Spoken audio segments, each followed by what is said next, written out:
उठनी जैसन चाल बाटे करबू पैसा खातिर काका करबू थूकत हिंदुस्तान बा खूने में गद्दारी बाटे दिल में पाकिस्तान बा।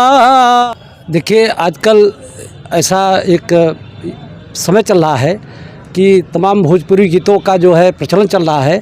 तो एक भोजपुरी गीत हमने लिखा हुआ है और ये गीत जो है समसामयिक भी है और भोजपुरी है। आइए आप लोगों को एक गीत सुनाते हैं।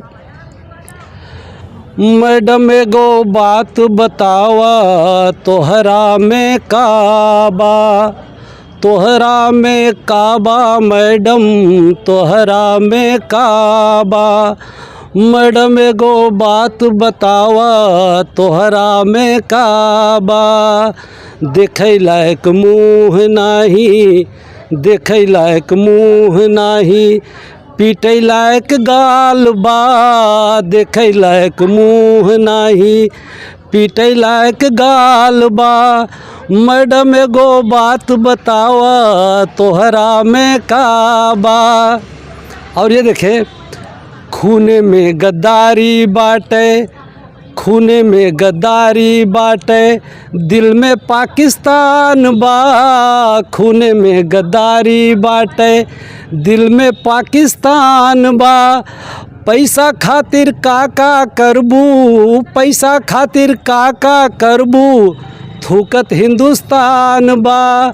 मैडम एगो बात बतावा तोहरा में काबा।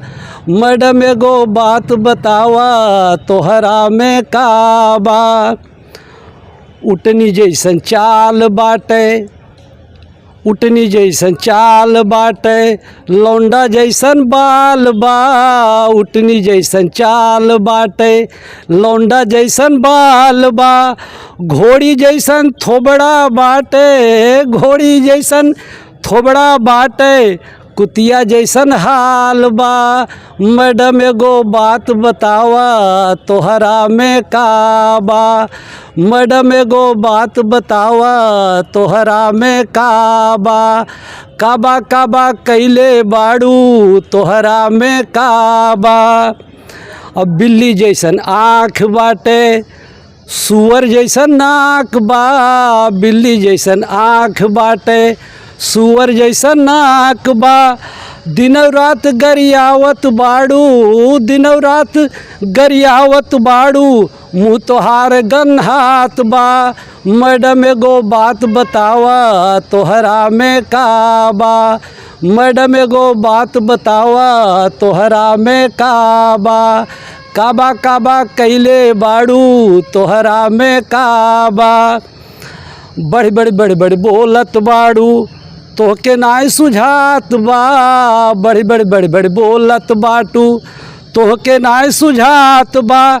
एक दिना लतियावल जाबू, एक दिना लतियावल जाबू हमके यह बुझात बा। मैडम एगो बात बतावा तोहरा में काबा। मैडम एगो बात बतावा तोहरा में काबा।